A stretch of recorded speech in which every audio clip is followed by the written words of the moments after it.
All right. Good morning, good afternoon, and evening to some of you. And welcome today to the last talk of week zero, and perhaps the last completely uh, online talk. Today we have Mads Bahrami and Nik Murzin, who are going to talk to us about the Wolfram quantum computing framework. Now, Nick, you already know. So let me tell you a bit about Mads, who you may not have met this time. So Mads was originally a professor of chemistry and physics, and once he got introduced to the Wolfram world, he decided to leave all that and just come to Wolfram. And this was a decade ago. And since then, he has been with us here. Mads has been instrumental in driving the Wolfram quantum computing part of the technology, and Nick has been also working on that same team.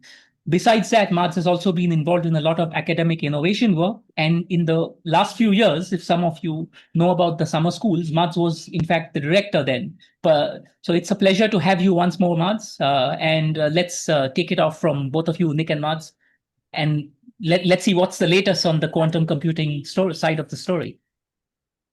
Thank you, Zexis. Being here is a pleasure. Uh, Usually, these sessions, we do it as a sort of dialogue together with Nick. Of course, Nick is a master of live coding, so I don't dare do the live coding. So he's gonna share the screen and as we discuss, he's gonna show the codes based on our conversation. Yep. We're gonna start with completely blank today. Yeah. So we have something on a separate screen, just in case. I believe many of you you should know the concept of packlets, what we call as Wolfram quantum computation framework is basically a packlet, which is basically an advanced version of a package, a collection of functions that you can install, and then it's gonna be very similar to the rest of building functionalities that we have in Mathematica. And after the installation, what's going to happen is that those functions will be added to the set of functions that you have, and their documentation is going to be almost the same like the rest of Mathematica's documentation. So what you need to do is just install the packlet, call it, and then these are the set of functionalities that we have in Wolfram Quantum Framework. Uh, some of these functionalities are basically how should I say it, exposed to the users, such as this case quantum state. You see it has a detailed documentation like the rest of Mathematica. It starts with some basic examples, and then some applications more advanced. uh, it's a very healthy practice whenever you're working with any function in Mathematica. I highly recommend read the documentation.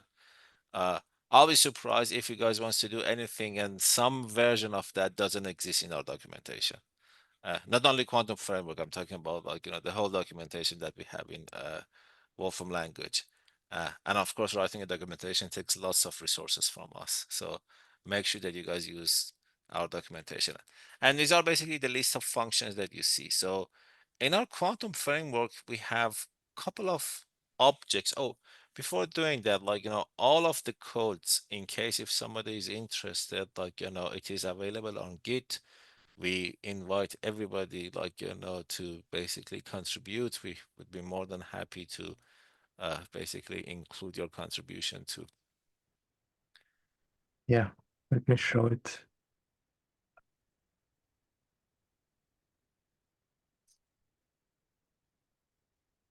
Here.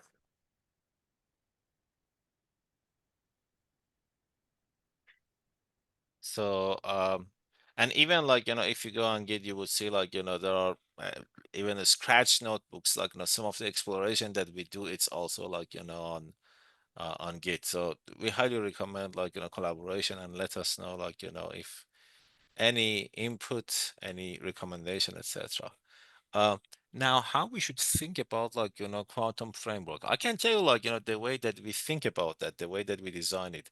So it's based on couple of objects describing the whole space that you do your quantum computation, and based on that objects like, some of those objects are fundamental, like, you would start with those objects usually in order to define the space that, like, your quantum system lives in.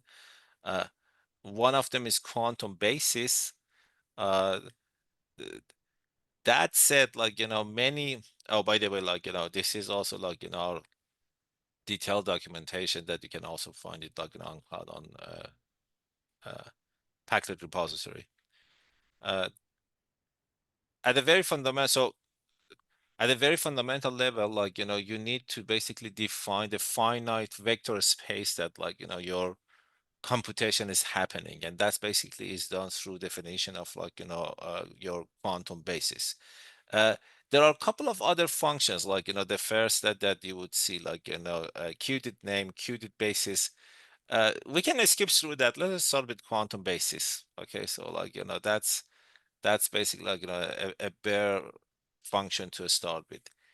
All of functionalities that we have in quantum framework, like the example that Nick is showing you, they have some named building name, like, objects, such as, I don't know, let's go, for example, like, with JX.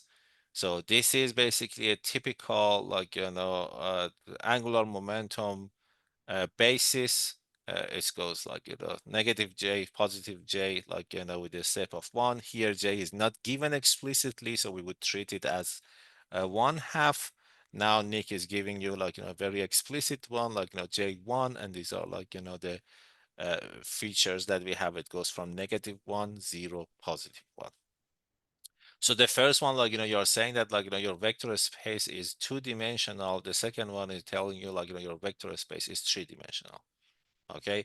And, like, that 3-dimensional, like, the basis is, like, the corresponding, like, basis that you define. Of course, you can have your own basis. Basically, like, when you define your own basis, like, you are going to give as an input a collection of vectors, and that vectors can be in any space. Okay. So, like, here, random, real, yeah. What dimension? What 3 and 3? Yeah. So you see, like, this is, like, bunch of, like, I gather, like, there is a chance that random real can generate, like, vectors that are linearly dependent, but the chance is very, very tiny. So it's kind of safe to do that. So remember, like, Almost, it's pretty much 0. Yeah. yeah. But again, like, you don't need to be worried about that. So those 3 vectors are linearly independent. Most of the time, like, when you are doing a quantum computation, people, most of the time, they don't think about, like, basis, because if you don't care about quantum basis, which is the object defining your finite dimensional Hilbert space, we would take care of that automatically. So that's why, like, many of our users, when they are working, like, in our quantum framework, they don't touch quantum basis at all, which is totally fine. Okay, for example, like, you can have, like, let's just start with the concept that many of you know. For example, you can have a spin up as a quantum state. That's another object that we have in our quantum framework. And you can just say up, and that's your spin. Okay, it's your famous, like, zero state, zero ket. You see here, like, in this definition, we are not saying any basis. We are not, being picky at all about, like, in what basis it is defined. But what you can do, like, what in the next example, you can have your basis given, sorry, you can have your state given a basis. So you have this, like, the great option in Mathematica that, like, any state that you have, you can define it, like, in a given basis. Now, the last example that Nick is showing you, maybe, like, Nick, go with, like, plus and Pauli as a quantum state, put plus, and then as a basis, put, for example, I don't know, Pauli.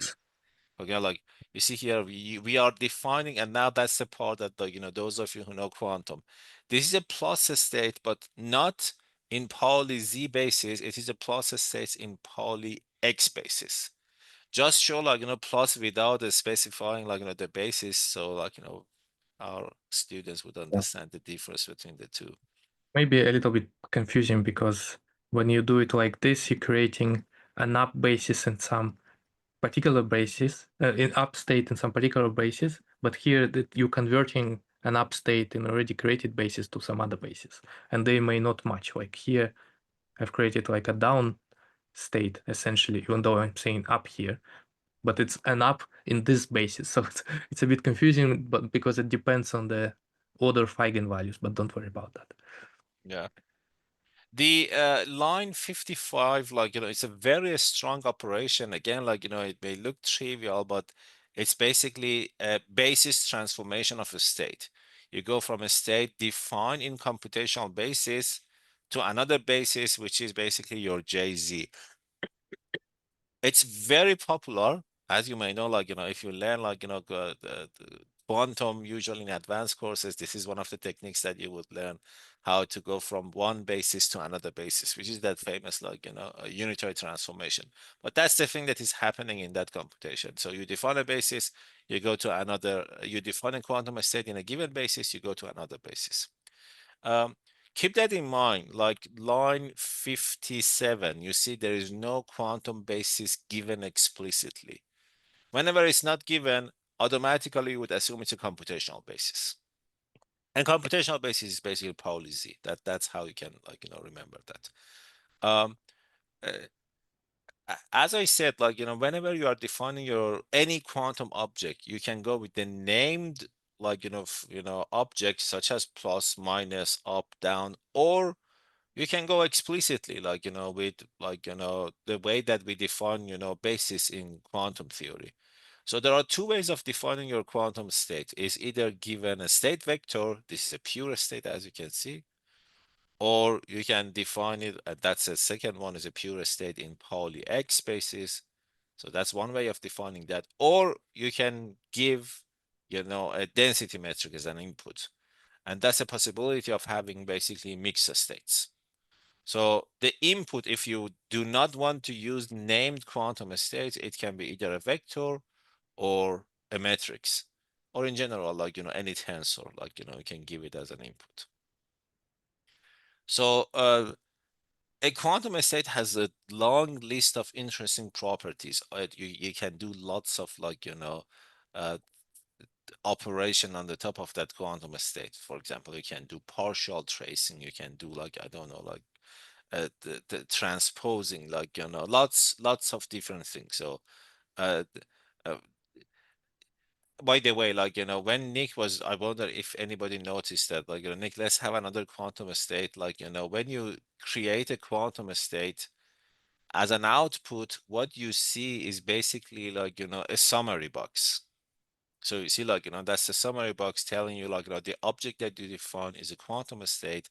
And inside that summary box, there are some interesting features. For example, it tells you, like, it's a pure state. You give it as a vector, like, it gives you the dimension, etc. Von Neumann entropy, if can be easily computed, etc. But anyhow, like, you see, like, it contains lots of, like, interesting, summary about that state. Many people, they're like, oh, like, I would like to see, like, the, Dirac notation, because, Dirac notation is easier to understand, etc. Dirac notation in our framework is traditional form of those states. So, like, what Nick is doing, like, on Mac is gonna be Command Shift T to see, like, the traditional form. On Windows, I gather it should be Control Shift T, like, very likely that's the case. But anyhow, like, what you see here is the, as a, Dirac notation is a traditional form. And one way of seeing the traditional form is literally wrap it as traditional form. Like, you can also type it if you want. See, so uh, although Dirac notation for simple cases such as 1 qubit is interesting, like, many people, they love it, especially because that's how we learn in advanced, like, quantum courses. Forget about it if you want to do any serious computation. The moment that you go to, like, many body system, 2, 3, etc., like, bookkeeping of, like, those notations, especially, let's have, for example, like, a mixed state NIC of 3 qubits, and let's look at the traditional form.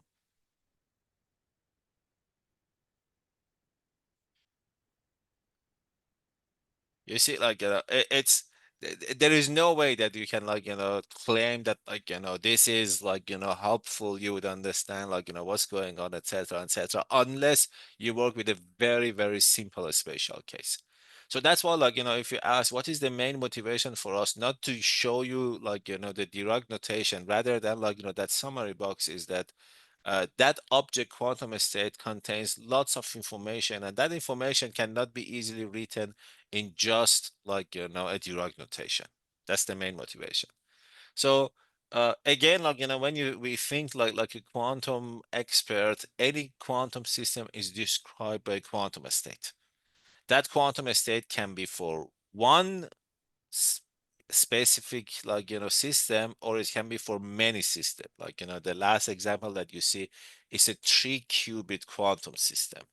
And let's look at like its summary box again, like because summary box, oh, it's about, oh yeah, it's that one. So you see it tells you it's 3 qubits, 3 qubits, each one is 2, so it's gonna be 2 multiplied 2 multiplied by 2, that's dimension 8. And there are a couple of other features. You see, for example, like there is another feature that says dimensions, and it's basically it goes from nothing to 2 to 2. I don't know, Nick, would you like shall we start talking about input output right now, or you want to discuss it later?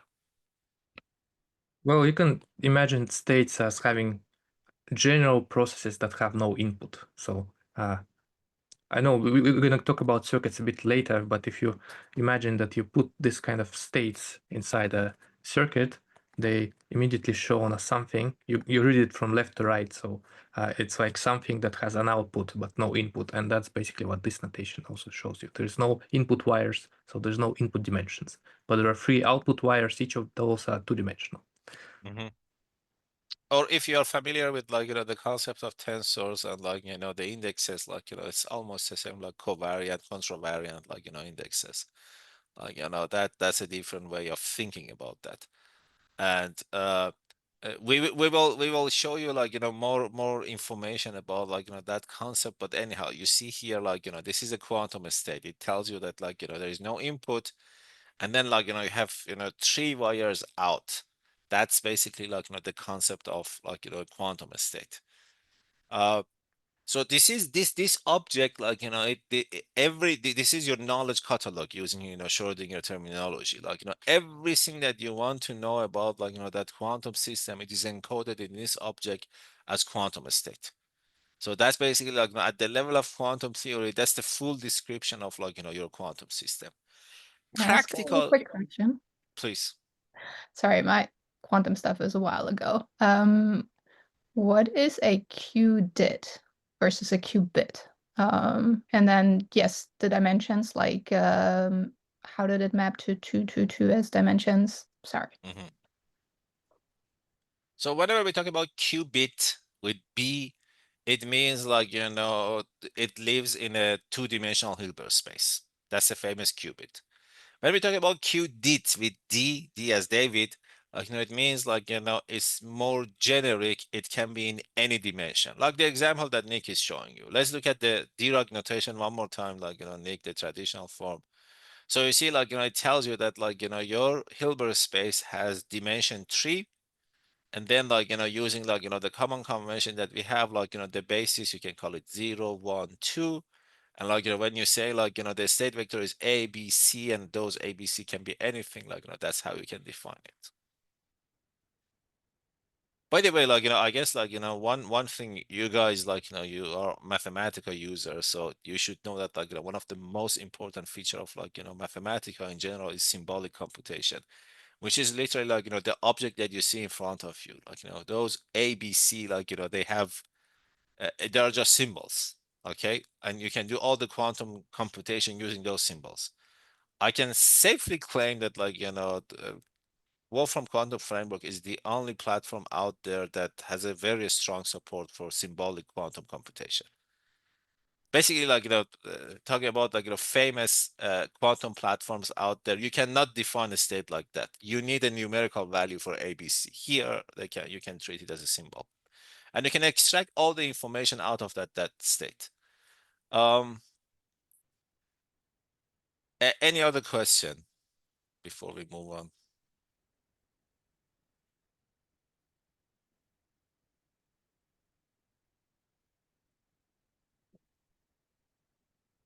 just to show like, Nik, a non-zero give a symbolic mixed state. Yeah, Qubits, maybe. array like this. No, You that's see? fine. It's more interesting for 3 dimensions. Yeah.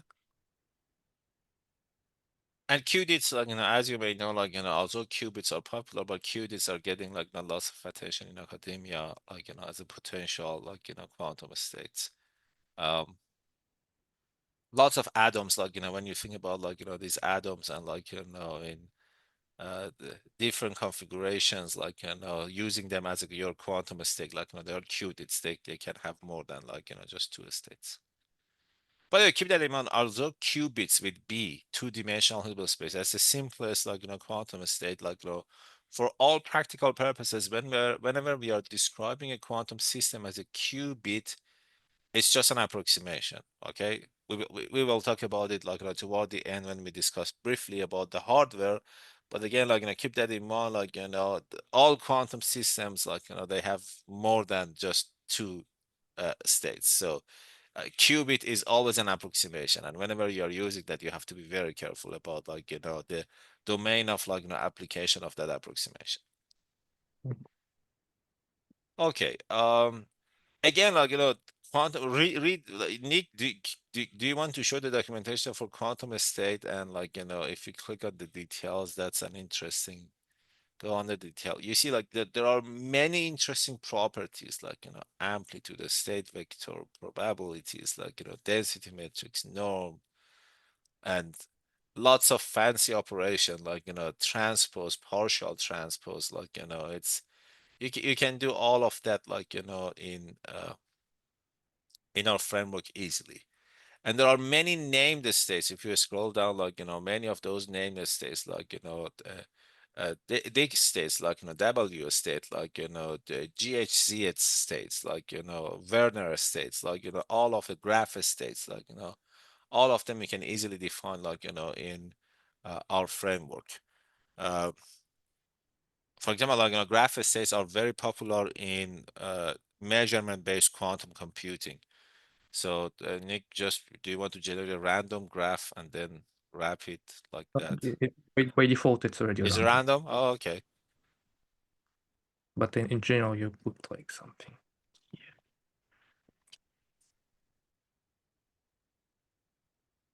So random graph, like, given a graph, depending on, like, whenever there is an edge between 2 vertices, it means, like, there is a possibility of C0 or entangling of, like, those, and that's the corresponding states. Very popular in, as I said, measurement-based quantum computing. These states are very important, and they're also highly entangled states. But anyhow, like, uh, think about it like this, like, whatever you want to do, it's usually, like, very easily doable in Wolfram quantum framework. For example, like, let's again talk about qubits. Nik, like, would you like to show, like, a block sphere for a couple of, like, qubits? Quick question to that graph. Is that the only solution for the yeah, for this type, for the state of qubits 4? So for this very specific case, like, for that graph, that's the only, like, quantum state. Again, based on the definition, the convention for graph states that tells you, like the example that you see here. This is literally, like, the definition for preparation of graph states. Like, you make a superposition of all of them, and then whenever there is an edge between them, you, like, make a, like, a connections like this, like, that control operation like that. This is literally, like, how you would prepare, like, your graph states. I don't know, maybe here, like, yeah, like, this is a good example. You look at the graph, you see there is no edge between 2 and 3. Right. Therefore, like, in your operation, like, you see, like, there is no 2-qubit operation between 2 and 3. Like, I mean, could there be for qubit 4, could there be that all of them are connected, or is that something else? Like, complete graph, like, Nikki, would you like to put a complete graph there? So that's the case of complete graph. And just show the complete graph in case, like,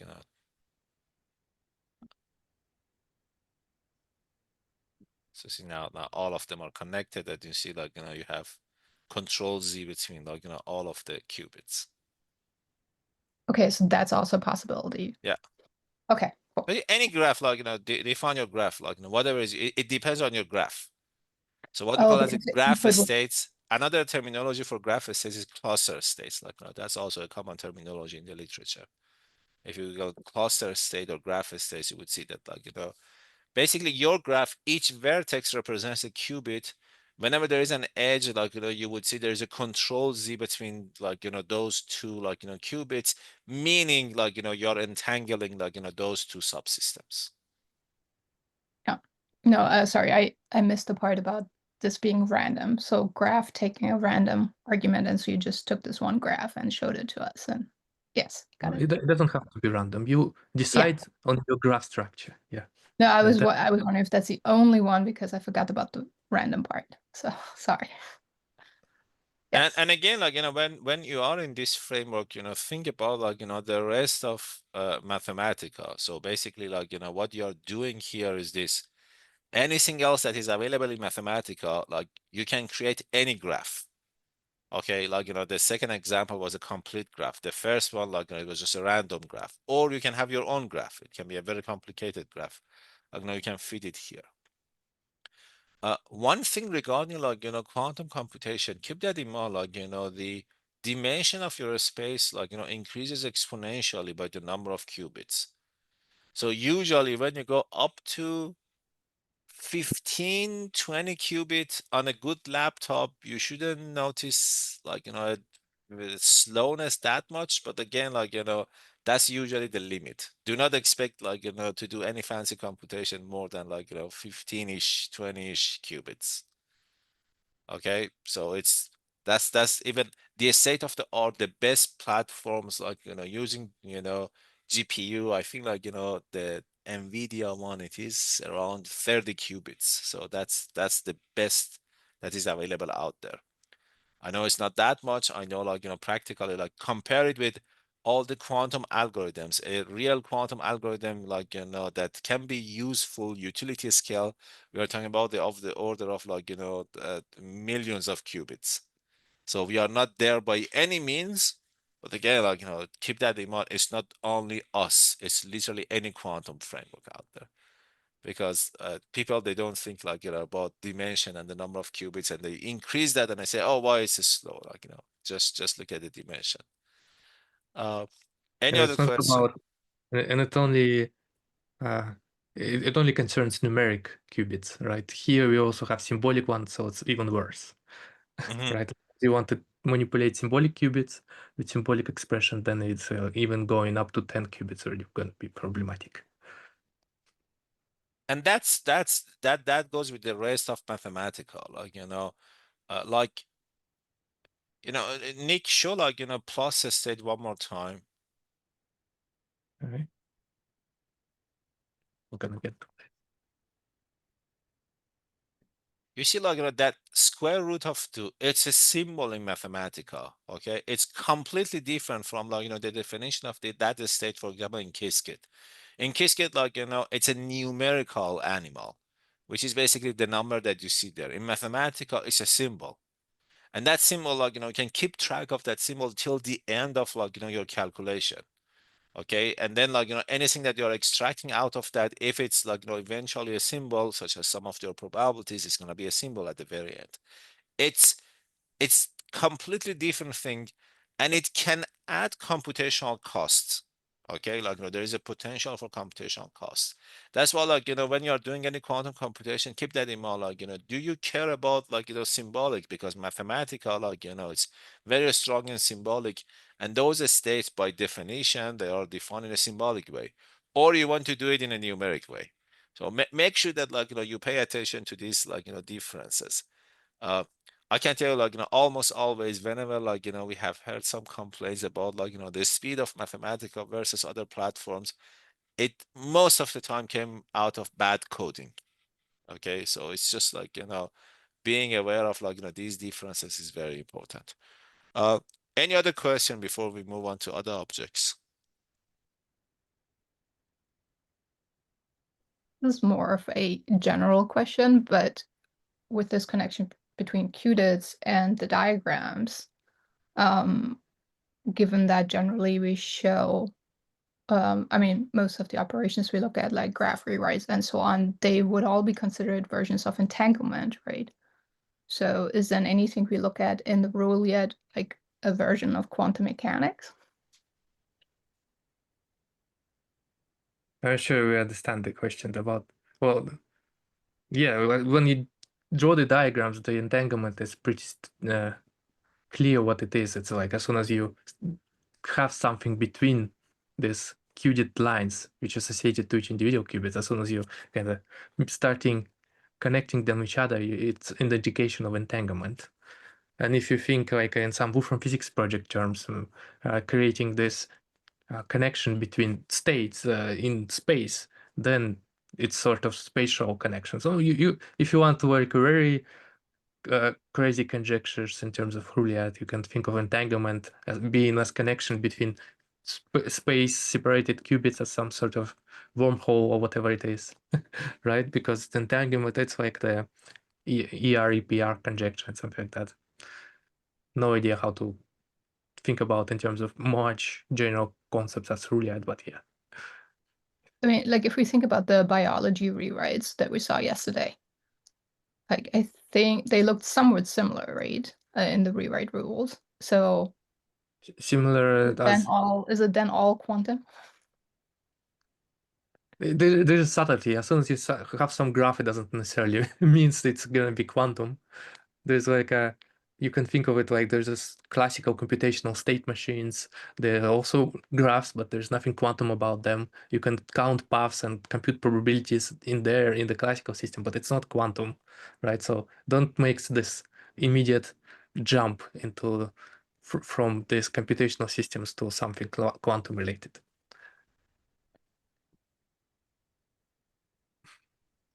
Well, maybe it's not an answer, but No.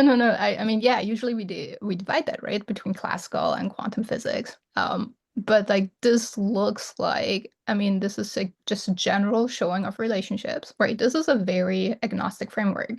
It just shows general connection between concepts and things. you mean quantum framework or like the whole The, NKS style? no, yeah, this like the Wolfram framework.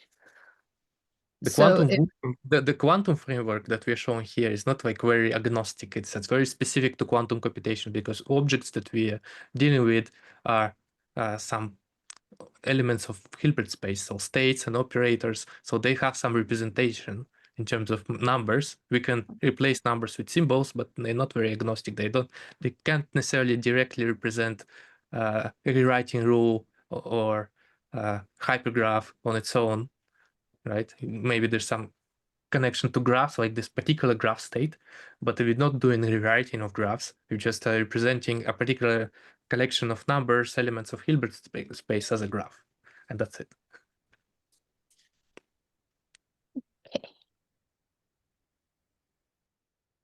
okay. Before we move on, there was also a question by Matt, where does classical leave off and quantum begin? Like, it's only if we have the answer to that, like, definitely that was a couple of Nobel Prize. Quantum to classical transition, like, it's one of the widely debated open questions at the foundation of science. If you believe in quantum theory tells you, like, everything is quantum. Okay, so there's no transition. If we take, like, a day-to-day, like, experiences, like, more seriously, like, there is always some gray area, some sort of vague boundary that beyond which seems like, everything behaves classically. How, why, like, again, as I said, it's a highly debated, like, open question. Nobody knows the answer yet. But if you believe in quantum, like, standard quantum theory, there is no boundary. So everything is quantum, which means, like, for example, in our framework, when you do even the measurement, everything lives in a very higher dimensional Hilbert space. And then you can do some sort of reduction. You can find a projection into like, a tiny subspace that you're observing. But again, like, that everything follows the rules of quantum theory. So go ahead. It's just like trying to tag on to that, right? Like, I mean, we don't know what separates the scales. It just works in physics. But I mean, it's, the most basic foundation is quantum theory. But so it's from like what Nick said just now, and obviously I have no idea about any of this very much. Is there a difference between the classical and the quantum then, that in some aspects, in the classical, we use rewrite rules to get the classical phenomena out, like biological systems, and in the quantum, we actually stick whatever system we have in. I don't know if that even makes sense. But is there a difference in rules that would distinguish, like the type of rules that distinguishes the quantum and classical? Have you seen anything like that? Well, let me try to answer this. Okay, there's like many approaches how to do, make these classical quantum connections. Okay, let me list like a few.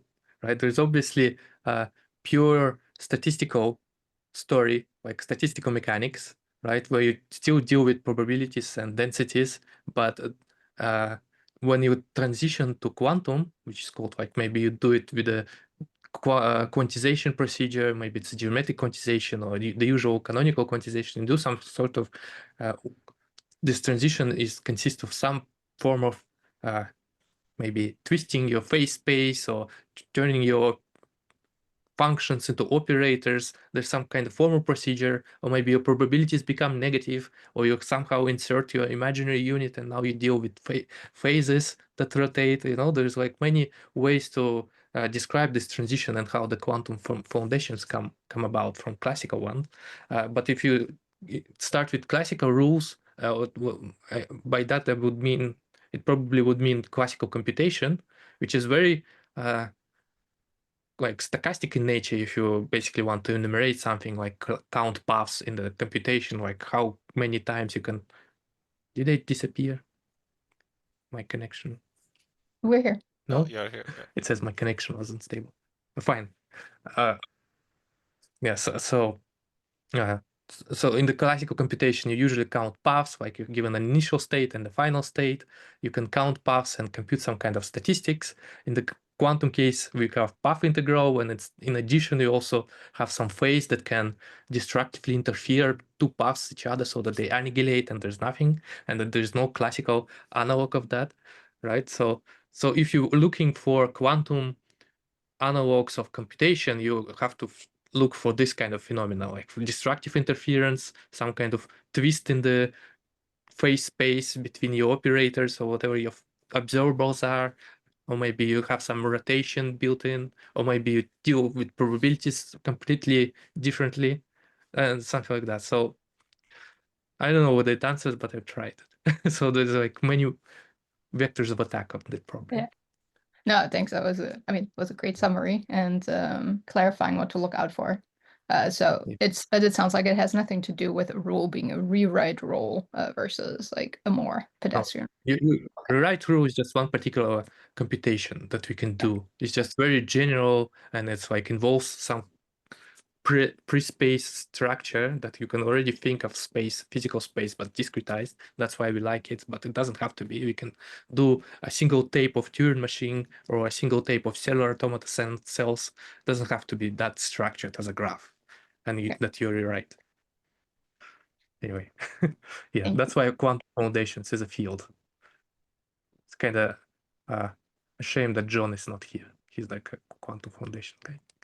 John DeBrota, the student. Oh, okay. Should we continue? Okay, so like Lecture. let's just add one other comment, like quantum I theory think as a now I like disappeared. okay, Uh, can you hear me or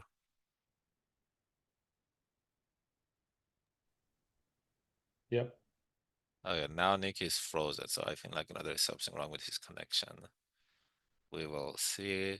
But like, let's see, like, if Nick can join again. Regarding like, okay, he's back. Quantum as a fundamental theory of nature, like, it's a very strong machinery. Okay, this is basically like, I'm sure you guys know of that common saying, like, that's the most sophisticated, the most precise, like, theory, developed by human beings so far. Okay, uh, and that machinery has been tested, God knows, like, how many times. Uh, Another way of thinking about that at the level that we are doing here is a very, like, in a funny way, like, we can say, like, it's a big shitload of, like, algebraic calculation. Okay, so that's what we call, like, as quantum theory. It has a very specific rules, some algebraic, like, calculation, and that's how, like, you will end up with some results that you can compare with the theory. Reducing that to any other model, basically how we can reproduce, like, quantum results using some, like, replacement rules, doing other things, like, it's been, like, basically, like, in the back of mind of, like, many scientists from the very beginning of the quantum theory, how you can reduce quantum theory into some simpler, like, mathematical rules, and then, like, derive the whole formalism of the quantum theory out of that. The only thing that I can say is it's a very, very non-trivial project. Okay, don't take it lightly at all. Like, you are dealing, as I said, with the most sophisticated theory ever developed by humans. The full reduction of, like, that, like, theory into simpler rules, it's very non-trivial. It has been done for a tiny portion of quantum theory. For example, like, the structure of, like, the Hilbert space and tensor product, etc., etc. Why that structure? There are some alternatives that can do, like, that reduction to some extent, but, like, at least I'm not aware of, like, any full reduction. So it's a huge project. That's what I was trying to say. Don't take it lightly. And this is one of those projects that, if you want to be in academia, I do not recommend that. Okay, it's like, it can kill your profession. Like, anybody who is working on the foundation, they also have a they put it as a side project. They have other, like, mainstream projects, and then they work on, like, that one as a side project, including John himself, who is not here. But anyhow, like, so why we started with the concept of quantum state in our quantum framework, because as I told you, quantum state is your knowledge catalog. Everything that you want to extract out of that, like, quantum system, it is encoded in your quantum state. Any other object that we have in our quantum framework defines some sort of transformation of your quantum state, like the object, that quantum circuit that you see there. So basically, like, this is the thing that I want you guys to think about, like, quantum computing. You have your quantum state. All other objects is just some form of transformation. You would define some form of transformation, and you basically, like, transform your object from an initial state to a final state. Like, uh, one of that is actually, let's just start, since, like, we have quantum circuit in front of us. So, like, the concept of quantum circuit, you can see it as a composition of, like, any potential operation that we can have in quantum theory. It can be represented in a nice way that is basically, like, the circuit that you see in front of you. Remember, a quantum circuit, you have to read it from left to right. Each wire represents a quantum system, horizontal wires, like, we have wire number 1, number 2, number 3, number 4. These are 4 quantum states. And then, like, from left to right, you would do some operations. For example, like, let's look at, like, the new circuit that Nick is showing. By the way, as before, it's a summary box, but, like, the traditional form gives you, like, the diagram. Okay, like, remember, like, if you run these codes, you won't see, like, the diagram automatically. The traditional form represents diagram. Diagram is also a property. You can directly ask for diagram of a quantum circuit. But anyhow, let's try first. Like, I want to make sure that everybody knows how to read that. So on the left, there are 2 wires, 1 and 2. So it means you have, like, uh, 2 subsystems. One of them is called number 1, the other one number 2. Then there is a box, meaning, like, you see that box is acting only on first wire. So there is a transformation happening on the first wire. And then if you look at the second one, which is basically a vertical line between wire number 1, wire number 2. So there is another transformation that happens simultaneously on wire number 1 and the wire number 2. So this is basically like, how we would read quantum circuit. So first that one, and then like, the second one from left to right. And then like, those transformations, like any other like, field of science, there are common terminologies, common symbols to represent them. For example, Hadamard is basically a transformation that like, it is represented by H, and it's like, behind the scene, like, it prepares a uniform superposition of your quantum state. How it is done, it's basically a quantum operator, which is like, the object that you see here. So let's say that like, if your initial like now this is again like, the tricky part, and I want you guys to remember that. So now in the representation for quantum operators and Dirac notation, the transformation is done from right to left. So basically like, when you see that like, bracket notation, so it's like the way that you should read that is like, you go from bra to your cat. Okay, so it's like right to left. That's how like, you would read it. Quantum circuit is the reverse. You read it from left to right. For example, when you want to read that Hadamard, let's say that like, your state is 1. Okay, so you see like, that's your cat, and then that Hadamard. So if you look at like, the traditional form, you see like, the only terms that survive if it contains only 1 is 0 and 1. So you would get a uniform superposition of that. Or if it's 0, you would get again 0 and 1, like, it's just like, a different like, numbers. One of them is, 1 over square root of 2 plus, the other one is minus. So let's act it on 0 state.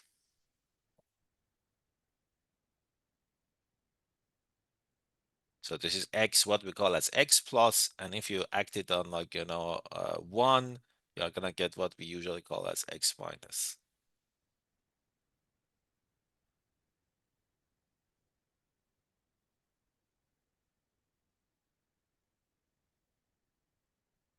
And again, like, this is the thing as computational scientists, like, make sure that like you have to make your peace with computation from the very beginning.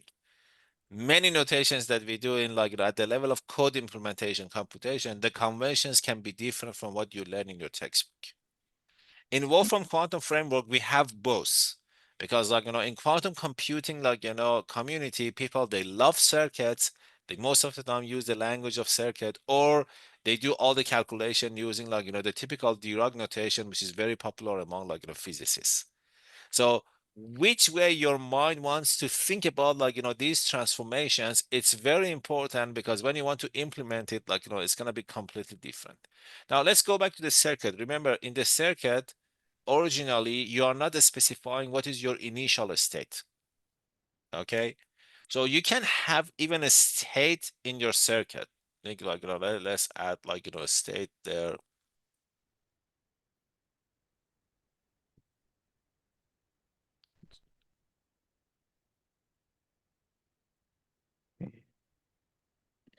Now, like, this, you see here, like, now you have an input. The input is you're saying that, it's 0, 0 state, and then some transformation is done on the top of that. And now, like, look at the final result. It's just have an output. So if you evaluate this circuit, the result is another quantum state, because it has no input, only output. So you're going to get like, a quantum state. And you started with a system that was basically not entangled. Look at that, 0, 0 is not entangled, and you'll end up with like, with the Bell state. This is the famous like, Bell circuit. Okay, so I'm sure like, many of you know that. So this is basically simply the simplest way is like, how we define like, transformations like, in quantum theory. So you would add like, a composition, a very like, complicated composition of like, some transformation, and those transformation, they have some special features. For example, if you follow normal operations, everything is unitary. Like all of those operations that you see here is unitary. So you are living in a world that everything is done through unitary transformations.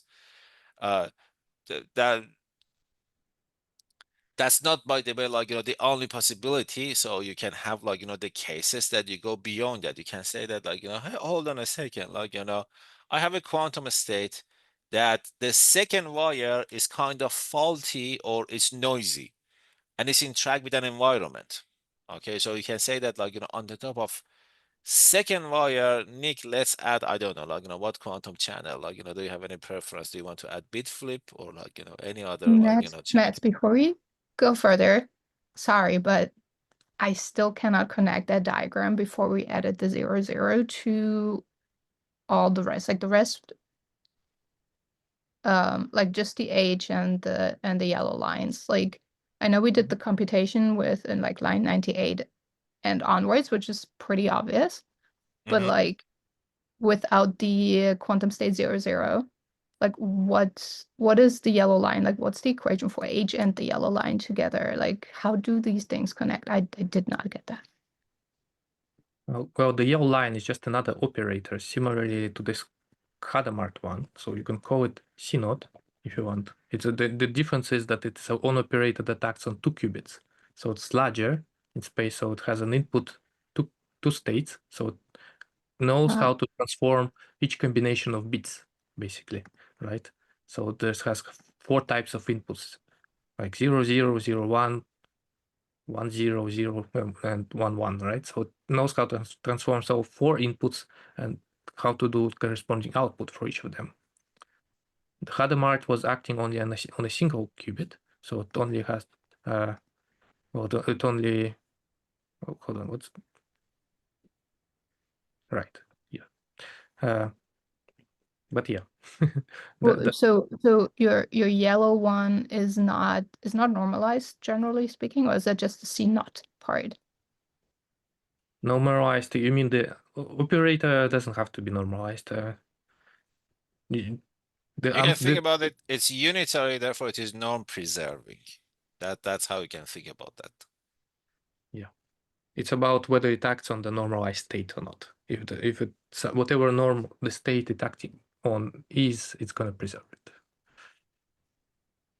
Or you can think about it like this, like, which is basically the motivation for that that particular, like, representation of, like, with circles and a wire. It's called C naught. It's basically a control knot. So it says, like, if it's 0 on wire 1, do nothing. If it's 1 on wire 1, act a knot on the second wire. That's basically your conditional operation that is acting there. Like, Yeah. you can show, like, Nick show C naught on, like, 0, 0 and 1, 0. People, they can see that. Let me make like the explicit computation in this circuit. Maybe that helps. It's like here you have 0, 0. It's just 2 zeros stacked side by side, right? So it's clear. So then we apply Hadamard to the first one. That's basically essentially the same as we did here, but we apply it to this double Z. That's what the output of the Hadamard. We basically somehow rotated the first qubit. So now it's a combination of 0 and 1, but the second one stays 0, right? We haven't changed it. But now we're acting with the C naught operator on top of that, like that, and that's what we get the output of the circuit here. So it's exactly the same. Now, So look at again, the last term, the subtlety is, like, there's a subtle difference. Nick, if you scroll down. So you see the last term is 1, 1. Previously it was 1, 0. So that's the action of C naught. Yeah, I've changed this gate to C naught. It was different. So C naught, like, it's a control operation. If the first one is 0, do nothing. If the first one is 1, apply not. Look at that. That's literally what's happening. It was 1, 0. It becomes 1, 1.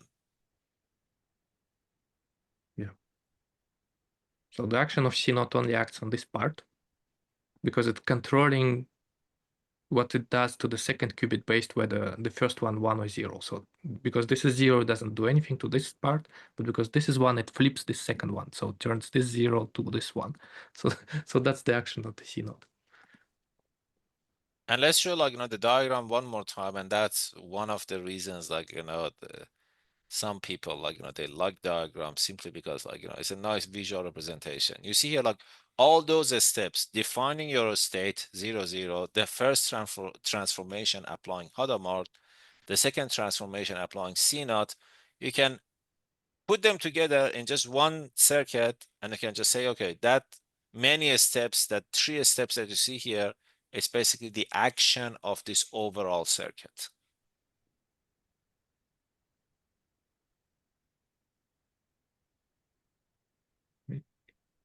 And so H is always defined in the way that you defined it, or did I miss? Yeah, it's a named operator, yes. It's Hadamard, this is called also Hadamard. That's the definition of Hadamard, which basically the way that you can think about it is like this. It creates uniform superposition.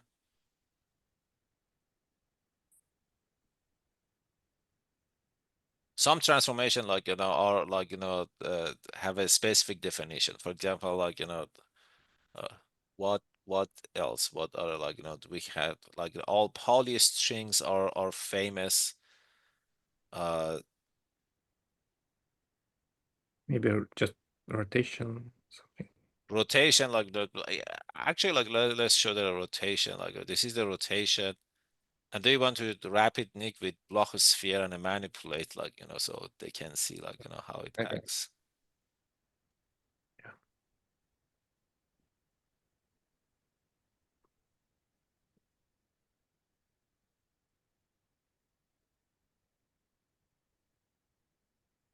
So you see the meaning of rotation is basically along the x-axis, you rotate it by the angle theta.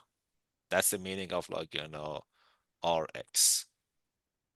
We can have RZ, if you want, we can have our RZ, RY. So all of that are possible. And by the way, Lucy, look at the peak of this basically vector representing your quantum state. It is at the surface of this Bloch sphere. So this is basically what people usually call as pure state in quantum theory. You can also go inside of this sphere. This is what people would call as a mixed state in quantum theory. But anyhow, this is this space that is available to you. So this is you can work within this space. Okay, you see the second example, you see that's inside of your sphere. And again, you are doing a rotation by an angle theta along the x-axis. This is basically a sort of transformation that we are talking about. Rotation around x-axis is one particular transformation. And you see the definition, the matrix representation is in line 113.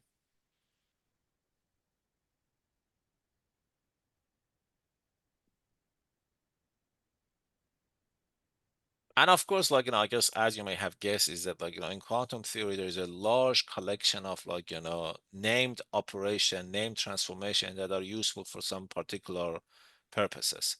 Like we have rotations, you can have rotation around any angle.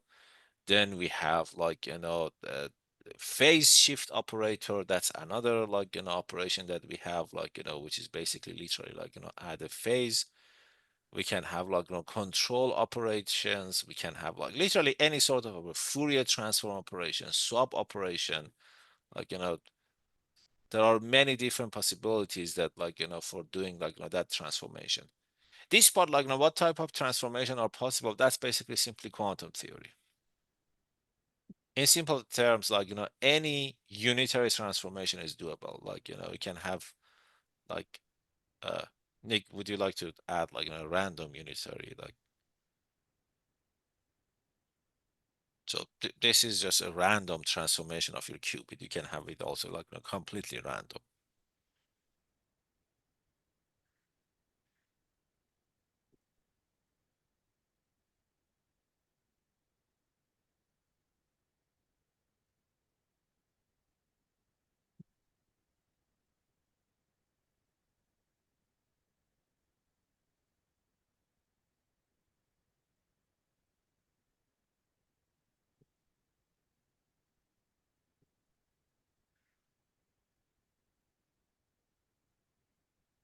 So you see you go from one point in your blocksphere to another point in your blocksphere.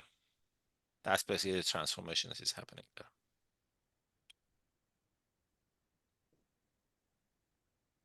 That said, like, again, this is quantum theory, like, when we think about, like, observables, what you eventually observe, like, we do not have, we cannot measure quantum state. What we get eventually is some probabilities given a measurement. So it worth mentioning that, like, when we mentioned, like, quantum state as a, like, your knowledge catalog, knowledge in terms of probabilities. So that's the only thing that you can extract out of quantum theory. Again, like, you can complain, we can discuss forever about, like, the meaning of, like, measurement, etc. But, like, again, that's quantum theory. I know, like, it's very different from classical theory, the role of observables, etc. But that's quantum theory. And those, like, pink boxes are basically your measurements. So you measure qubit number 1, you measure qubit number 2, and, like, you see that top wire that is a double wire, that's basically a classical wire now. That's basically where you encode your information. And the result of a measurement, like, is another quantum object that we call it, like, quantum measurement. It's simply a wrapper that helps you to calculate probabilities. Like, that's the main motivation that we are doing that.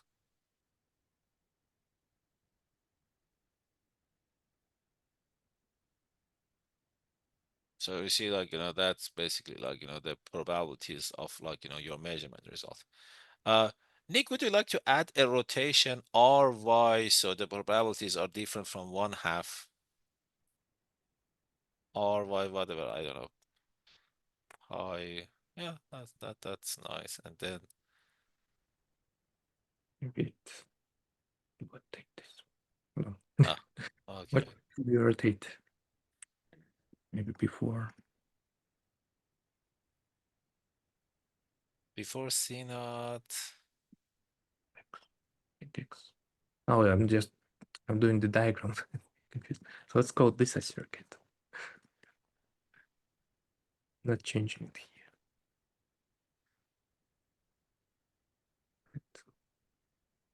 Okay. It may be too much. Let's make it numeric. This is one of the symbolic curves. Okay, you see, like, now you get, like, if you do, like, that, the meaning of that is this. Out of those measurements, you are gonna get 4 possibilities: 0, 0, 0, 1, 1, 0, 1, 1, each one with the corresponding probabilities. How those probabilities are determined, that's basically quantum theory. We are using the algebraic formulation of quantum theory for that. How we do the actual computation for a quantum circuit, like, we do tensor network contraction. So, like, the animal that you see in front of you, which is basically, like, a conventional quantum circuit, it has another representation. Nik, let's show also, like, the tensor network.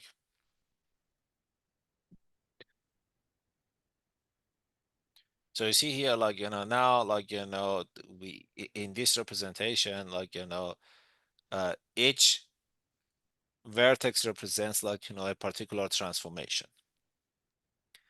And when you do all these, like, transformation,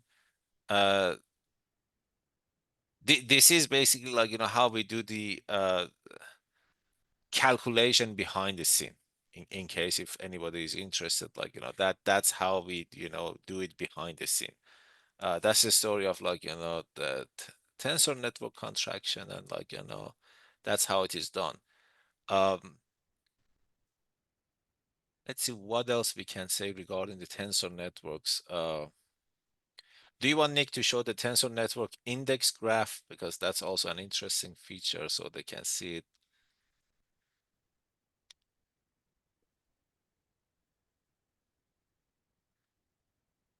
Now, like, here, like, what you would see is that, like, in this case, like, how many tensors we have? Like, we have 6 tensors.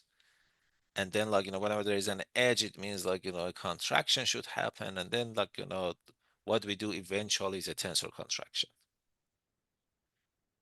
This Yeah, I is think the each tensor is represented as a clique of undirected edges. So whenever you see a complete subgraph in this in this representation of undirected edges, that's a tensor. So it's like this is a big tensor, so it's a C naught. It has 3 indices because it has 2 inputs and 2 outputs, and it was a third tensor in the circuit. That's why it gets indexed by number 3, and it has 4 ports, 2 of which are inputs and 2 of which are outputs. So this is like a basically index of ports of the C naught gate over here, right? And similarly for all other processes and gates, we have a similar tensor representation.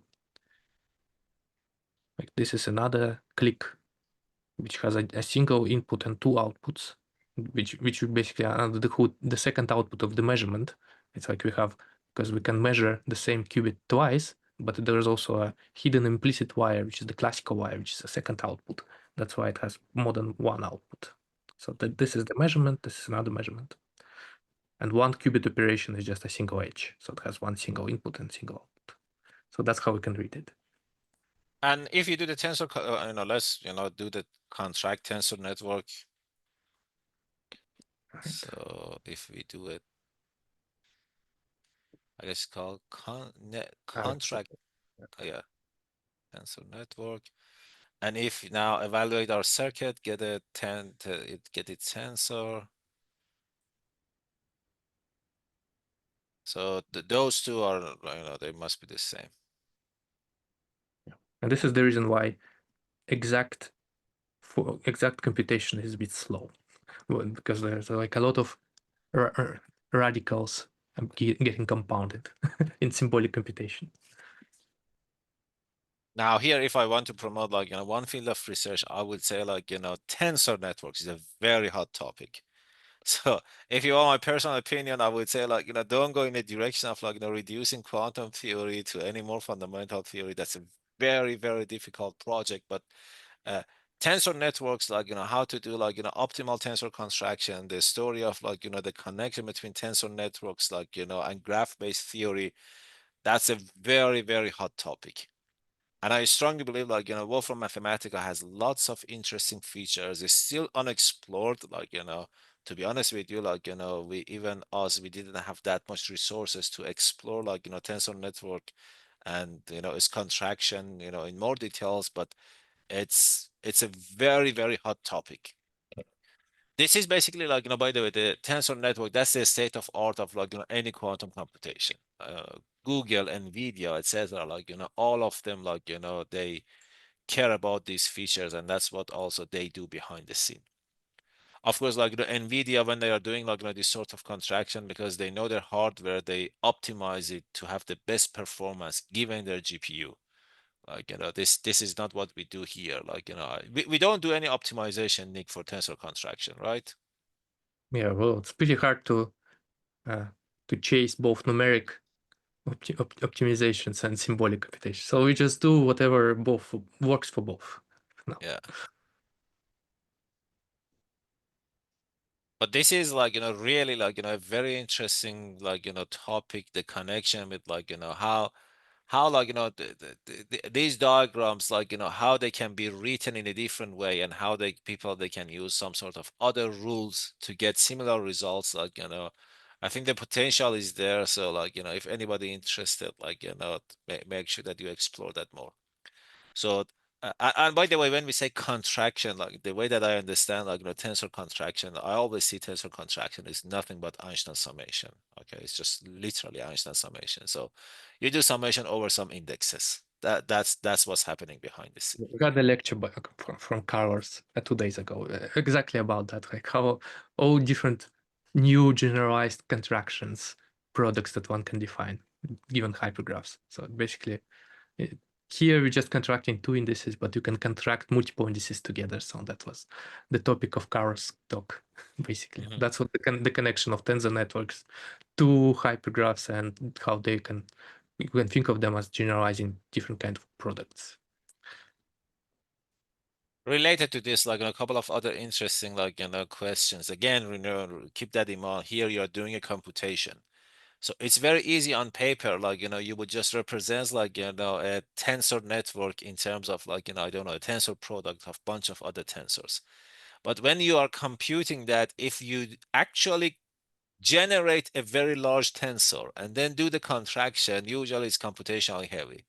That's why, like, behind the scene, like, we never create the actual tensor. We keep it as some sort of inactive, and then, like, we directly, like, apply, like, tensor contraction. Right, Nick? Like, we haven't changed that approach. Yeah. Let me clarify what this means. It's like when you want to contract this whole tensor network that consists of these individual tensors, that is like gates or states in our circuit diagram, you can think of it before doing any contraction. You just make a giant tensor, which is like a tensor product of all of this, right? And then you just specify which indices in that giant tensor product you want to contract. And obviously, you don't want to do it because when you just tensor product a large number of mini tensors, small tensors, they're gonna like explode exponentially when you product them together because the dimensionality grows like that. It's like even it's a small two-dimensional tensor, as soon as you have 20 of them, then you have 2 to the 20 number of numbers in order to represent that product. But you don't want to do it because you know that you have to contract some of the indices under the afterwards anyway. So you may as well start contracting immediately.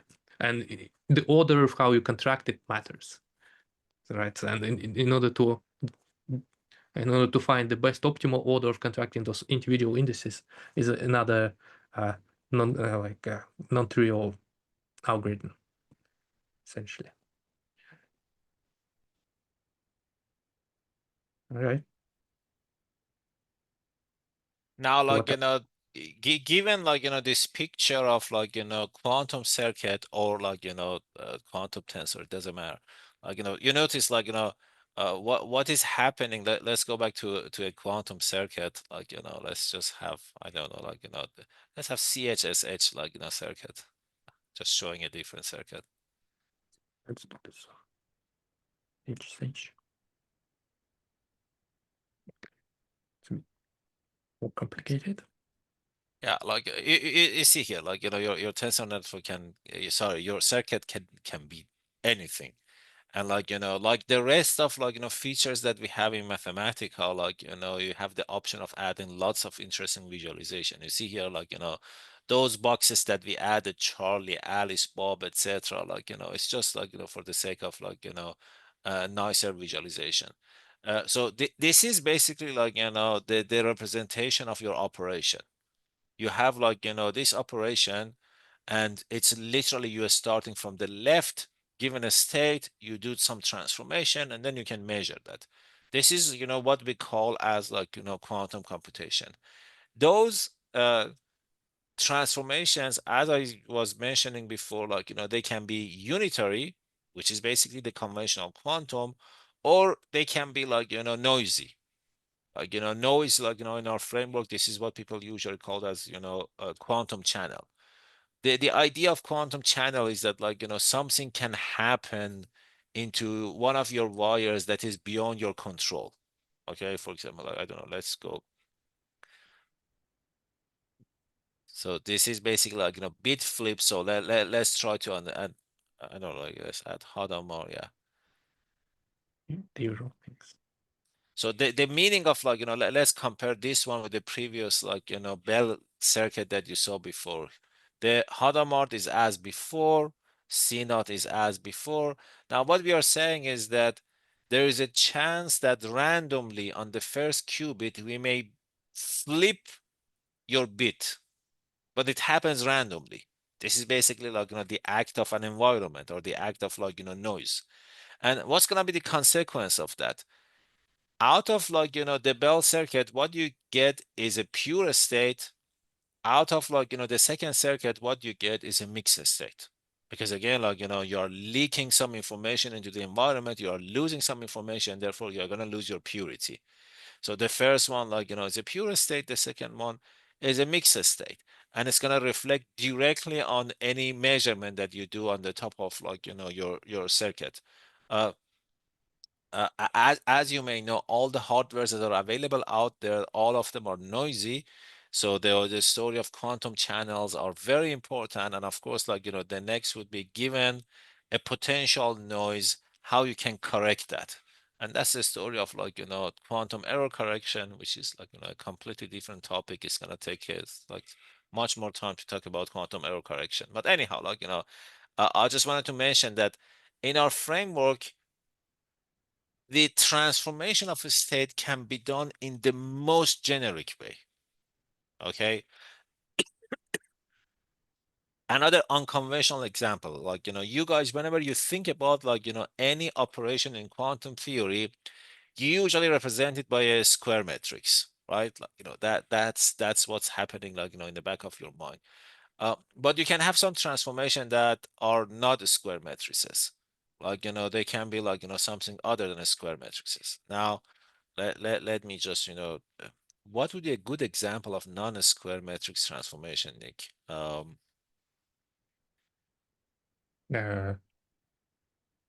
I know, just copying a qubit. Yeah, that's one good example. Yeah.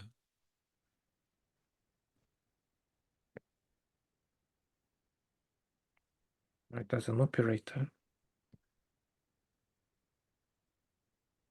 I guess it's called copy two. And you see here, like, what's the difference between like, this and the conventional one that we know in quantum theory? When we talk about quantum operator, as a conventional operator in quantum theory, the number of input outputs are the same. This is basically the story of like, square matrices or tensors. Here, look at like, the diagram. You see like, the number of input and output of that like, transformation are not the same. You have one input, two outputs. Okay. And this is basically like, the concept of like, again, like, spiders, like, those of you who know ZX calculus, that's very popular. And again, like, it's directly related to the story of tensor network contractions, because that's a smart way of doing like, tensor network contraction in a way that is less computationally heavy. Okay. Uh, by the way, I know I personally do not like the terminology of copy, but I know like, in that community it's very popular because we know like, we have no cloning like, in quantum theory. You cannot make a copy of your quantum state. So the meaning of copy is, Nick, can you add like, a quantum state of A and B, like, a superposition of A and B. So the meaning of this copying is that like, you copy basically like, your state vector and like, the terms that you have there. It's not like making another copy of like, that A and B. You see, so it's a completely different thing. So if that happens, like, the second one, that's basically no cloning. Like, we don't have like, quantum operations that can do like, the second one. The first one is what we call as a copy. And by the way, like, if you look at the picture looks like a spider, like, in that community, people usually call like, those transformation as spiders.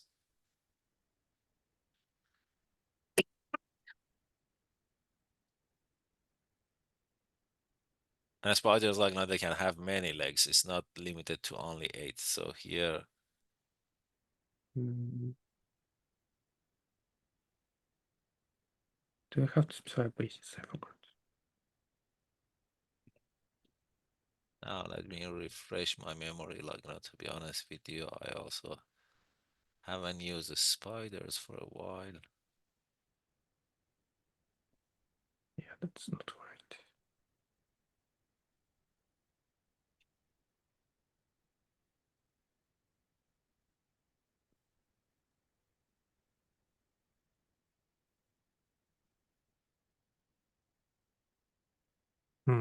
Yeah, I don't remember it. Some trickiness.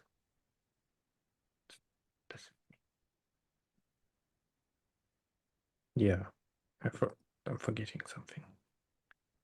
Let me see if I can remember or find it somewhere, Yeah, like, I'll in do our this. documentation. I'm sure we have it there. Yeah, this kind of works. It's fine. Maybe the shortcut. This doesn't work. Try again. Yeah, that's weird.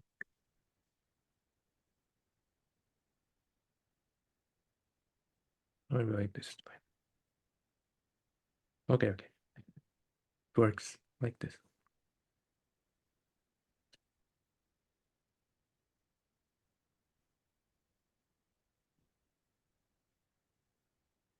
Now, of course, like, we can talk about, like, the quantum algorithms. We can talk about, like, lots of things that you can do using, like, these operators.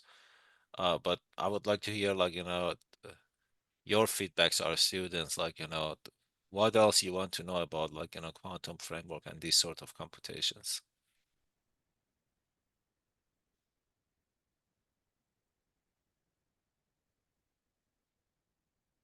We have lots of, like, we are experimenting with lots of, like, features connecting, like, multi-way computation with quantum circuits. Like, Nick, do you want to show at least one example, or?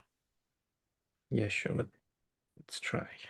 It's very weird construction, but okay, let's pick our Bell circuit again. Let's try to make a multi-way. So this is a one notion of the multi-way graph that you can construct out of the circuit, so from the circuit, and it's basically aware of what the entanglement between qubits is. So it assumes that yes, you have a input of 0, 0 state, so it's like an empty register of qubits, and after applying each gate, it produces a new layer, and then it decomposes this number, the state after each layer. Well, it does decomposition, so it's like if it can be represented as a pure state, non-entangled state, it's going to be a single vertex. But if it decomposes, can't really creates an entanglement, you have to create two vertices. So it really creates a sort of multi-way graph as a directly by treating the branching as in creating entanglement. So here the Bell state creates entanglement. In particular, the C node, it's what actually starts entangling these two qubits. Like after the first application, this first edge corresponds to the action of the Hadamard gate. So it's like an event that acts on this first qubit. It doesn't create any entanglement, so it kind of acts unambiguously. That's why there is no branching. But when the C node acts on this vertex, it entangles the state, and then you have to decompose it. So now there's two states. Each of them are like pure states, right? So you can think of the result of this operation as this is 0, 0, and this is 1, 1. So this like the whole layer over here is like this superposition or entanglement. So, for something more complicated, I guess. Let's try. Nick, can you, sorry, I got confused with the pure state and the mixed states because you just said it's some part of it is a mixed state, but then it No, evaluates as a pure state. So can you it's say not a that? mixed state, because by mixed state we mean like some information is leaked, it's no longer pure, right? But here it's everything is pure, but we entangled two of the qubits, so we can't really write this particular state as a product of two individual qubits, right? So these two qubits are now entangled, right? But you can decompose it as a sum of two qubits that can be written as a product of two. Like this is obviously a product of 0 with a 0, and this is obviously a product of 1 and 1, right? So individually they decomposable and just as a two pure unentangled qubit, but overall this state cannot. So as soon as this state is created, you can decompose it in two and then create vertex for each. So that's what's happening.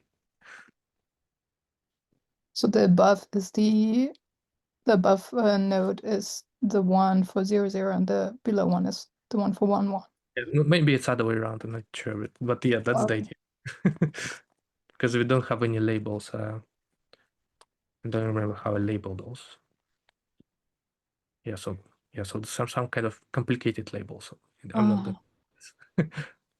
It's in some particular. I can try to make a nice plot.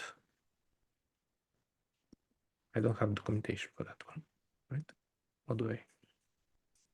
Oh, there's something. Do I have a nice? No, I don't.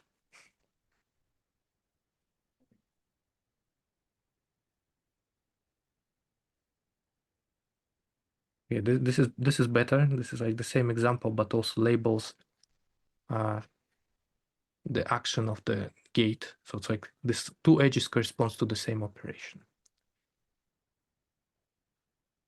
Do you have a question, Peter? Go. That's answer. Hey, Nick, I want to know if there a one-to-one mapping between the quantum circuit and the multi-way graph. Is there any mathematical guarantee? For this Yeah, mapping, one-to-one mapping. I want to map the quantum circuit to a multi-way graph without any ambiguity. So is it so exactly it's not one-to-one about just mapping? graph, right? It's not just the connectivity that matters. This like actually this association to states within each vertex. So it's not really like just graph, right? So it's not like a pure graph that we have when we construct it from some rewriting procedure that we don't care about how states look like. Here we actually do have states associated to each vertex and operators with the edge. So without that information, we can really construct back the circuit. So which means the multi-way graph can also apply to mixed state, to density matrix. Because you say you don't care about. Okay, I see. Thank you. Yes. It's just like a very weird function. It's just yeah, give it a circuit that tries to like just run it layer by layer and see what the state is. And when the state is not pure and entangled, you decompose it and create a branch. That's all it's doing. So quick question, Nick. If we have the states there, if that means there's some von Neumann entropy associated with it, is there a method of just keeping track of the change in entropy there at all, or? Well, entropy does not change in this case because it's everything is pure from start to finish. We like entropy only non-zero when you have mixed states, but here we just entangling the states, which is still pure. We're not leaking any information.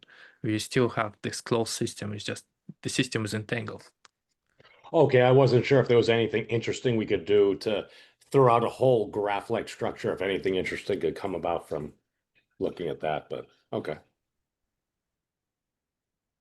Well, you can certainly think about what happens to the same kind of construction when you have channels, for example. You can even try that. I'm not sure. It's like you can add a bit flip at the end like we did before. Like this is the circuit. This is just like a right composition shorthand. If you try to do that, right, basically you're still operating what's happened here. So yeah, you just but there's no additional one. I remove that.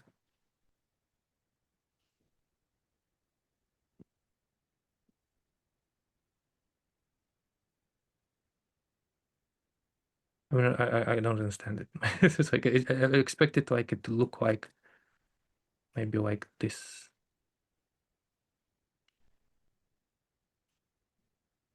Yeah, because bit flip acts on a single qubit, so it's not entangling it with anything else. So it doesn't really create a new branch. It just mixes it. So it's not supposed to create a new branch. I was just expecting the branch to come later or earlier in this case. Like this is the Hadamard, right? Where's the labeling of edges here? A different way of saying that, like, is that, like, right now we have this idea that, like, whenever there is an entanglement, there is a possibility of branching. Because you cannot, like, write down your state as two separate states. That's literally, like, our idea of, like, branching and multi-way relation with quantum. Is it the only way of doing that? No, there are other possibilities that, like, one can explore. And of course, like, this would be another interesting topic for students to explore. What other measures people they can use, like how you can define, like, a branching is happening, like, what's the criterion to use, like, to say, okay, now a branching should happen. Yeah, you can describe like even the path integral formulation using circuits is like a discrete version of enumerating paths, because all you are doing is starting with a very discrete state and ending up in a very discrete state. So you have can enumerate all the basis states is the input and how they transform to one another in the output. So in a way you can compute the same kind of procedure. Each amplitude of each output state you can compute without constructing tensor networks, but literally just or counting all the paths and what amplitudes each path corresponds to. So you can do it like that too.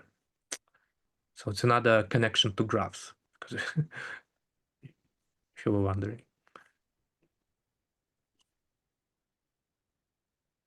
I think I also have even this the causal graph version of the same thing. Yeah, this is like just one. It's like experimental thing is just basically if you want to think what actually happens causally. Now this each action of the gate is an event, right? And because the C node acts, it basically creates an entanglement. You can think of it as like two separate events. Like this is the branch, so each edge is an event. So this is a separate event, and the fact of creating entanglement is this has this causal branch or edge between them. Right. So this is let me try this one. But actually makes more sense. I don't understand why there's like now a single. It's like one of the branches disappeared for some reason. I'm not sure. So what if it is another edge? Okay, this makes sense. I don't know why it behaves this way with the bit flip.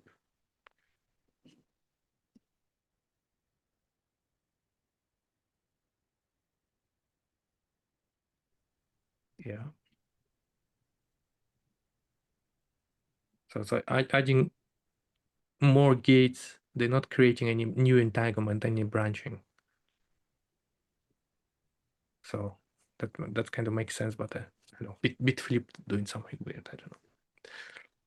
Can you remind me what the dashed line was? Was it part of the branchial graph? No, this is our notation for indicating that these events are branch-like separated. So they belong to multiple branches, so they're not part of a single space-time, so to speak. It's like this, like if you have to track this, you have to treat like this part of the causal graph as a one space-time and this one as another. And so this is just indicating, okay, this is like the moment when the branch was created. And we can even continue drawing these edges between these events because technically they're also connected in some way, but we just do this. I don't know. It's still very undefined term what this edge is supposed to. Yeah. So is that could we think of that dashed line as a branchial edge? It is a causal branchial edge though. It's like connecting two events. So it's not like the branchial edge between states like here. That would be the branchial edge from the initial Wolfram physics terminology just as ancestry degree because these two vertices has the common ancestor, right? This is just a different representation, but we are connecting two edges now, in a sense, in this graph because each event corresponds to an edge here. Okay, so that would be actual hereditary notion. Kind of like the siblings thing. Siblings is pure. When you compute siblings in the graph, it's purely graph terminology. You don't have to think about what actual event is representing, how it was computed. Here, how it was computed is taken into account. So we're not looking at this event and connecting them by this line because they have a common ancestor, a causal dependency link. We're connecting it with the line because in the act of computing those events, we create this branch, right?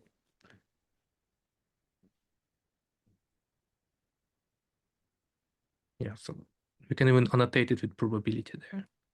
So that's one thing you can do given that you work with quantum states and operators.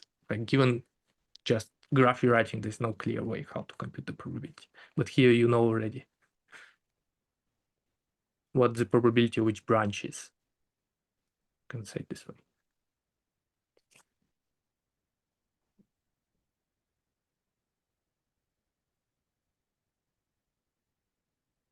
Okay.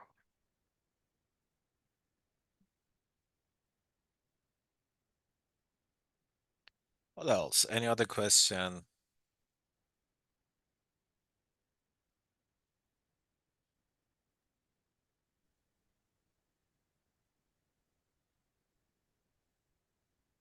So maybe I ask a question is like, model this symbolically, but if I want to do numerics, is it possible? And if it's possible, how many qubits I can try? No, not a lot. Definitely, it's like if you're doing everything numeric, as Matt said in the beginning, don't above 20 is already problematic. And it also depends on how many computations to. So how many gates, for example, you're trying to fit into the tensor network. So the underlying algorithm, I mean the backend algorithm is based on the contraction of the tensor network. You convert the quantum circuit to tensor network. Yes. So I you see. the tensor network by itself is not complex. It's like you can create a large tensor network, but in the process of contracting, what would be the size of intermediate states which matters, right? Mhm. So if your actual output contains 20 qubits, then obviously somewhere in the middle and obviously at the end is going to be 20 qubits as a result, right? So it's pretty large. So it's like a big array of numbers, right? No But problem. Hmm? I'm like, And also keep that in mind, like, other platforms that they do, like, efficient tensor contraction, like, they don't do it exactly. Okay, so right now, the tensor contraction that we have in Mathematica and the building functionalities that we use, everything is done exactly. yeah, it's the same algorithm essentially. It's like even if you don't want exact numbers, but numeric numbers, you still use the same algorithm. So it's not as optimized as it could be. Yeah. Okay, thanks. Nick, can you hear me now? Just now my network was bad. Yes. Yeah. Okay. I still have another question. So it's like what we discussed with Stephen about the quantum neural network. So now with all these framework, it's possible to put some variational parameter into the quantum gates and I train the quantum network. It's a bit well, currently there's no like a very good interplay between neural network framework and quantum framework. There's some incompatibility, but yes, in principle you can do it. Like I have even some prototype version of converting. Let me try it actually, just in case. How do I call it? Oh, great. I pressed some weird button and I crashed the whole notebook. That happens. Okay. Well, I wanted to find. I think it's even in the scroll down. I think I have some experimental context. What's there?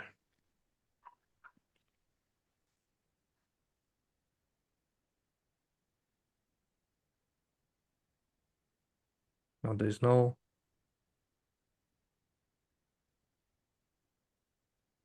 Maybe it's in the.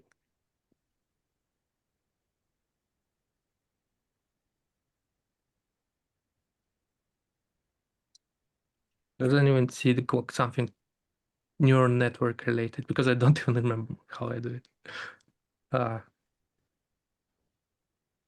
Net graph, tensor network, net graph. Is it that one? No. Net graph? Or is it? Get tensor networks. Then toward the end of that, tensor network net graph. Tensor network 10. Two above that. Not really. Oh, net graph, this one. Yeah. Yeah, maybe that's related. So let's try it out. Now I'm remembering. So if you have a circuit like this, or rather a tensor network because it works on a tensor. So if you construct a tensor network, which is just annotated graph with tensors, I guess this tensor network net graph, let's see what it works. Okay, so it constructs a neural network net graph. So I guess if this contained some parameters, let me actually try it, like some rotation around theta angle. Maybe I should implicitly say that it's a parametric circuit. So the way you can create parametric circuits, by the way, You can specify parameters. Does this?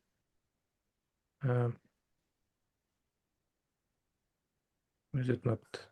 Okay, so okay, like this. So that's some kind of circuit. Towards a C0, a good measure, maybe Hadamard, why not? So this is some parametric circuit depending on some parameter. When you make a tensor network, oh yeah, so you have this problem. So that's a one limitation. Currently, it's a neural network framework doesn't like complex numbers for now. I see. So it's one. So unless you limit yourself to one plane of your block sphere when you're only rotating around x-axis, I guess. How do you get rid of? Was it y? Oh yeah, okay. If you so Yeah. basically just one plane of rotation, so you don't never create any imaginary direction. You can make a neural network graph and then train it. I guess this is like one. Oh, so yeah, your parameter becomes an input to this net graph. This is your net. Right, it expects a real and output the net graph. So yeah, so it's basically like this. Or you can I do see. it manually somehow, I don't know. This is just like a prototype version, but we are thinking in that direction, obviously, to do some simple examples of quantum machine learning so that we interplay with neural network and quantum framework. I have another question. So just now I saw you can use ZS calculus to simplify. You can use ZS calculus, but I want to know if you can use this calculus to simplify unitary. Suppose now your unitary has 4 depths. The depth is 4. Can you simplify the quantum circuit to depth 2, for example? I mean, Well, to essentially, reduce the depth of the quantum circuit. we have some Z-related functions here. That's what we Yeah. found. This is also kind of experimental. It's they basically rely. This is not our own algorithms. They rely on some Python package, and it's not very good. Well, it's not supported very well. Let me see what it's gonna do. So I create. Let's get our fail state. So is it again turns on it? Oh, it goes backwards, I guess. So I think that extensor network would work. Hopefully, it's gonna create the Python environment with that package and see whether it works. But I'm not guaranteed. So it installs some Python environment with the package we need and tries to create some network. Okay, so that's a tensor network graph as a path, but annotated slightly differently. So it still contains some kind of information about each gate. And I believe like there's the only thing to actually interface with it without using Python. I think we have one option called simplify. Maybe. Yeah. So it's Wow. there's some Python thing that knows how to apply all these X rewriting rules under the hood, right? And we just use that and then convert back to this graph. But this graph is still the tensor network, so that thing with contract tensor network I think should work still, right? So it produces a tensor. Or this function over here, I guess it's tries to create a quantum circuit out of that. Though the quantum circuit, of course, it's pretty weird. It contains this Z spiders. So Yeah. we basically replaced all the C0. So it's not even looks simplified, but that's what it is. Yes, I think those kind of simplification of quantum circuit, or you can say more broadly, quantum compilation, I think is very relevant for experimentalists because their depth cannot be too long. If the depth is too long, there are much more noise to kill the quantum coherence.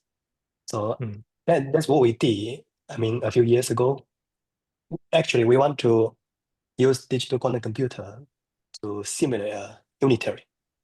But at that time, I also using this quantum framework in Mathematica. And I think at that time, maybe 3 years ago, I don't see such kind of simplification. Yeah. Now maybe I can try to use this one to see if I can simplify my unitary before. Yeah, there's under the hood is just simply PyZX package from Python, which is like I'm not even sure whether it's very well supported. I think it's like dropped the support a few years ago. So maybe people stopped caring, or maybe there's some better packages out there. So I'm not. Yeah, so that's what we were using there. Okay, thank you. Yeah, I really like this package. Actually, I used this package to draw quantum circuit when I was writing my thesis, my PhD thesis 3 years ago. Yeah, thank you. Cool. No problem. I would have another question on your causal graph that you showed us. Yeah. So all of these states right now are entangled, which is shown by that first dashed line, right? They're in different space-time regions or branches, but they're entangled. If I add a Yeah. measurement to this, that should collapse. How would that look like in the graph? Well, within our framework, we don't do collapse. We actually treat our measurement as this, as we showed, like that spider, for example, which just copies implicitly one of the qubits into the classical qubit. So we pretend that it's a classical line, but actually it's a qubit line also that you can also operate with the quantum operators. But really, we don't collapse anything because we still at the end want to compute probabilities.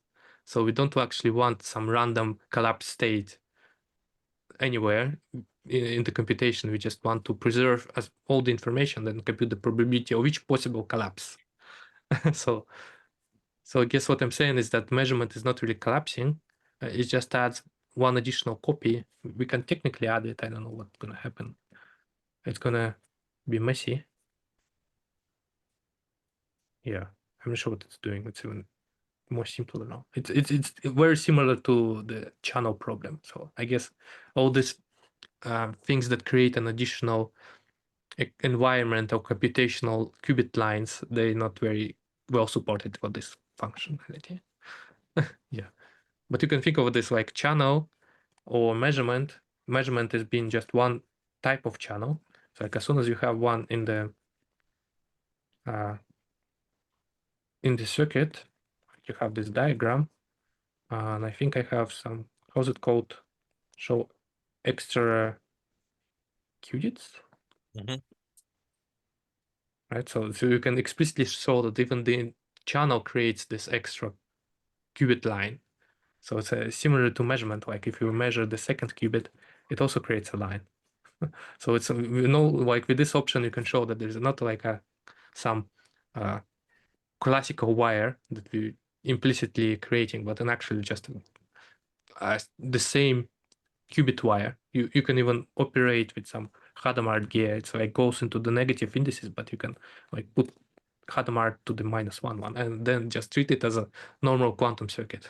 Continue treating it as a quantum circuit, right?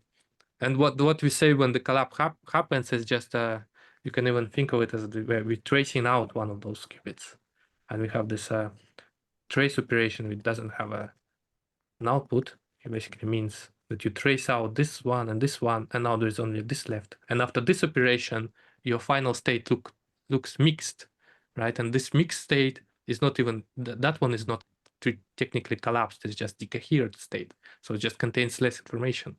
And then for that state, we can also say what the probability of which outcome is. So in a way, yeah, we don't have collapse explicitly in the framework anywhere. Okay, I don't think I fully understand, but I'm thinking of like if we chain experiments, right? Which in like standard quantum mechanics, it's important to update the wave function, manually update the wave function to that one specific outcome before doing the next measurement. So that would be shown in your diagram by then moving on to the higher branches. Well, there's the difference when you run the experiment.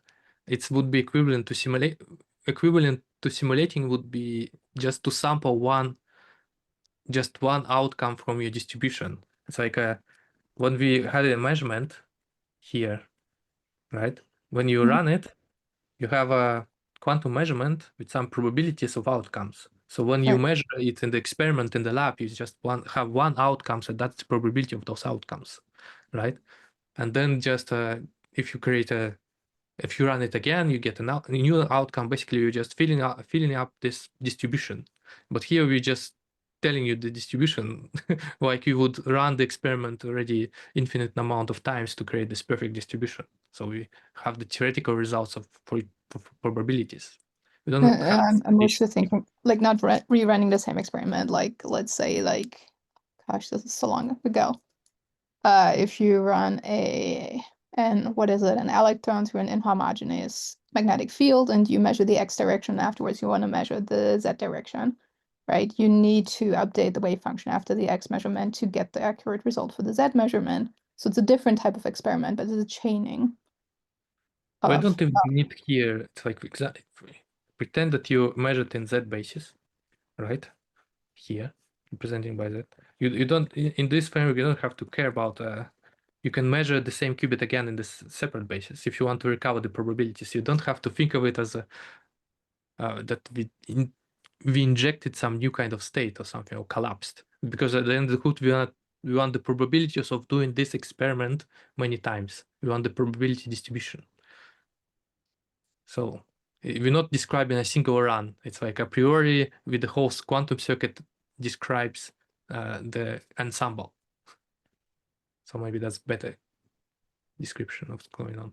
But also if you maybe like, how would you distinguish this from like actually running the experiment like x, z, but only measuring after the z direction? well, that's here. That's what means after you measured the z one. That's you could have measured it. So that's like a separate information channel that you can read the measurement from this measurement. But this is the after qubit, the post measurement state can be again operated with a different operation. It can be measurement here, and you just operate it again and again if you want it. But you, at the end of the day, you assume that it's an ensemble, and you just want the probability of what's at the end and all the outcomes here. And that's what you can. This framework can compute. I see. And if I did measure at the first like, manipulation, I would just have the rotating, and then okay, yes. In a But way, like- you can make some weird things like you can forget about this state, like you can completely trace it out and create a new state like 0 manually, right? So you're gonna do some weird things like that. Yeah. But we cannot show that in a causal graph.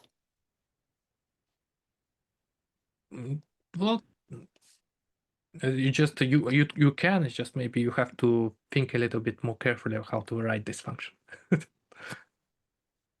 Yeah, it's just not perfect. That's it. But it's not like like some branches just die out type of thing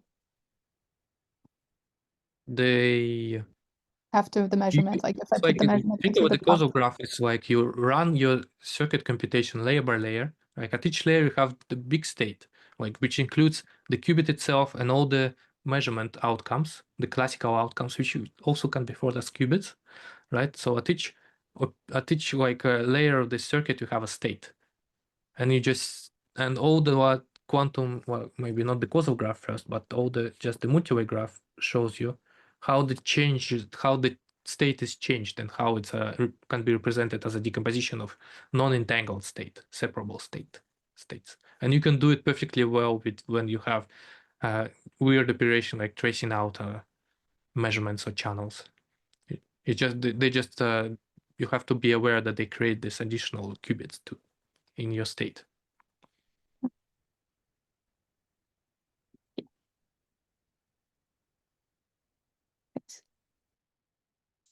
I don't know. Wondering.